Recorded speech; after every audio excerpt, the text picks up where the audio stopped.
se da smo iz naših zabav prerasli v bolj resne okvirje in smo začeli delati s fotografij, ki smo jih že prej zbirali dobrodelne dražbe.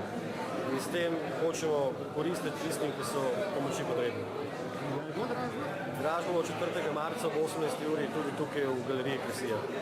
In seveda vsi vabljeni, da si pridete pogledat, da dražite slike in da prispevate čim več za dobro otrok slabovidnih, slepih in slabovidnih. Verjetno tudi imate kakšno sliko doma, ne? Ja, seveda, da imamo. Veliko slik imamo doma, sami jih ne pokažemo. Jaz še nimam, ker nisem stanovanja do konca v Bremu, pa noče še noč na stene delati.